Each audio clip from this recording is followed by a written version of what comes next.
Hello दोस्तों, स्वागत है आप लोगों का एक बार फिर से मेरे चैनल पे। जो लोग पहली बार मेरे चैनल को प्लीज़ आप लोग सब्सक्राइब कर दीजिएगा। इस वीडियो में मैं बात करने वाला हूँ L&T फाइनेंस लिमिटेड के बारे में। आपके सामने नाम दिख रहा होगा। अगर हम लोग बात करें आज की क्लोजिंग प्राइस के, लगभग 138 के लेवल के आसपास क्लोजिंग इसकी हमें देखने को मिली है। अगर हम लोग बात करें तो ये एक मिड कैप की कंपनी है। ऊपर के लेवल से काफ़ी नीचे स्टॉक्स गिर चुका है। क्या अभी यहाँ पर बाई करना चाहिए या फिर क्या एवरेज आउट करना चाहिए, क्या अवॉइड करना चाहिए, तमाम चीज़ों पर हम लोग चर्चा करेंगे यहाँ पर। अगर हम लोग सबसे पहले बात करें परफॉर्मेंस की, तो अकॉर्डिंग टू टिकट परफॉर्मेंस यहाँ पर लो नज़र आता हुआ दिख रहा है। यहाँ पर वैल्यूएशन की बात करें तो वैल्यूएशन यहाँ पर हाई नज़र आता हुआ दिख रहा है। अगर एंट्री पॉइंट की बात करें तो यहाँ पर गुड नज़र आता हुआ दिख रहा है। अगर मैं बात करूँ फोरकास्ट एंड रेटिंग्स की, तो आप देखिएगा यहाँ पर 18 एक्सपर्ट्स ने, यानी कि 18 एनालिस्ट ने इसे कवर किया है, जिसमें से 89% लोगों ने बाई की रिकमेंडेशन दी है इस स्टॉक्स को लेकर। अगर हम लोग बात करें इसके अंदर टोटल प्रमोटर होल्डिंग्स, तो यहाँ पर देखिएगा लगभग 66% की हिस्सेदारी प्रमोटर्स के पास है। म्यूचुअल फंड की होल्डिंग की बात करें लगभग 7.5% की हिस्सेदारी म्यूचुअल फंड के पास है। अगर डीआईएस की बात करें लगभग 5% की हिस्सेदारी डीआईएस के पास है। अगर फॉरेन इन्वेस्टर की बात करें लगभग 6.5% की हिस्सेदारी फॉरेन इन्वेस्टर के पास है। रिटेलर्स की बात करें तो लगभग 14.5% की हिस्सेदारी रिटेलर्स के पास है।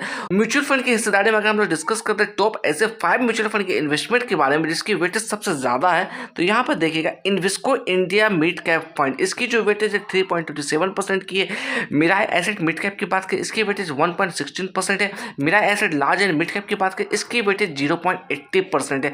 तो मिराई एसेट का अच्छा खासा इसके अंदर इंटरेस्ट है, अलग अलग कैटेगरी से इसका इन्वेस्टमेंट है इसके अंदर। तो ओवरऑल हम लोग बात करें म्यूचुअल फंड की होल्डिंग, मैंने आपको दिखा दिया, लगभग 7% से भी ऊपर यहाँ पर नजर आता हुआ दिख रहा है। अगर हम लोग बात करें यहाँ पर चार्ट पे, तो 1 डे के टाइम फ्रेम में मैंने चार्ट लगा रखा। सबसे पहले अगर हम लोग बात करें, ये जो लेवल्स देख रहे हैं ये इसने लगभग टच किया था 190 का लेवल। आज से ठीक 2 महीना पहले 30 सितंबर 2024 को इसने इस लेवल को टच किया।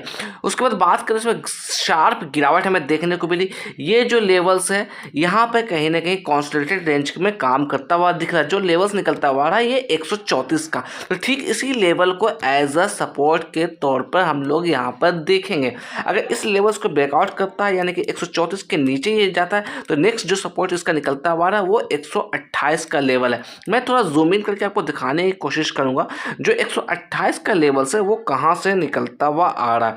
तो ये जो लेवल्स है ये कहीं ना कहीं 128 का लेवल है। अभी स्टॉक्स यहाँ पर ट्रेड कर रहा है, तो कहीं ना कहीं हम लोग कह सकते हैं कि 134 को एज अ सपोर्ट के तौर पर बनाने की कोशिश कर रहा है। अगर यहाँ पे कॉन्सोलिडेटेड रेंज में और काम करता है तो फिर यहाँ पे एक फ्रेश बाई हमारी हो सकती है 128 के स्टॉप लॉस के साथ। अपसाइड में टारगेट हमारा होना चाहिए 150 का, जो कि यही हमारा एक रेजिस्टेंस लेवल भी है। इस तरह का बाय और सेल का यहाँ पर रिकमेंडेशन मैं नहीं दे रहा हूँ।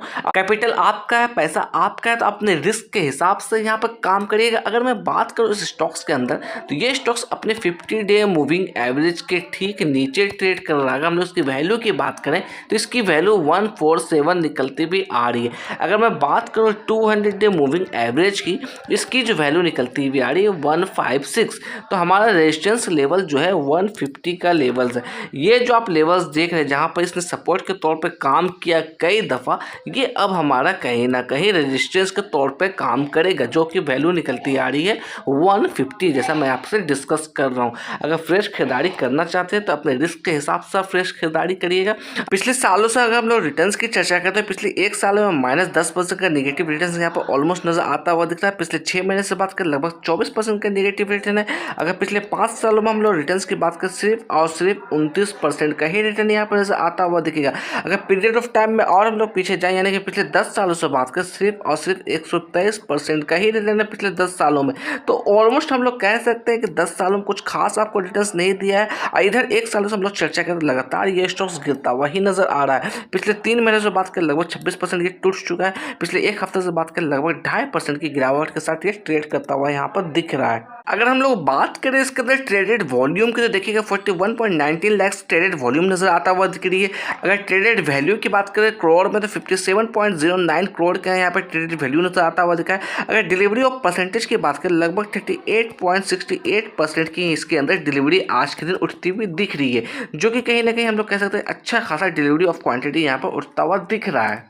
अगर आपका इस स्टॉक्स के अंदर लॉन्ग टर्म का नज़रिया है तो कहीं ना कहीं आपको इसके फंडामेंटल्स को एनालिसिस करने की ज़रूरत है, इसके प्रॉफिट और बैलेंस शीट को चेकआउट करने की ज़रूरत है। अगर मैं चर्चा करूं इसकी पीई रेशियो की, तो और जो कंपेरेटिव इसकी जो स्टॉक्स है, यानी कि मैं बात करूं बजाज फाइनेंस की या बजाज फिनसर्व की बात करूं या चोला फाइनेंस की बात करूं, उस सबसे कहीं ना कहीं पीई रेशियो कम नज़र आता हुआ दिख रहा है। तो सिर्फ पीई रेशियो कम है इसका मतलब ये नहीं कि आपको इस स्टॉक्स को बाय कर लेना है, बाकी और सब चीज़ें को भी आपको चेकआउट करते रहिए, फंडामेंटल्स एनालिसिस चेकआउट करिए, इसके बैलेंस शीट को चेकआउट करिए, तभी कहीं ना कहीं आप लॉन्ग टर्म का व्यू रखिएगा। इसलिए मैंने आपको 10 साल का रिटर्न्स भी दिखाया, पिछले 10 सालों में कितना आपको रिटर्न्स ये बना के दे रखा है।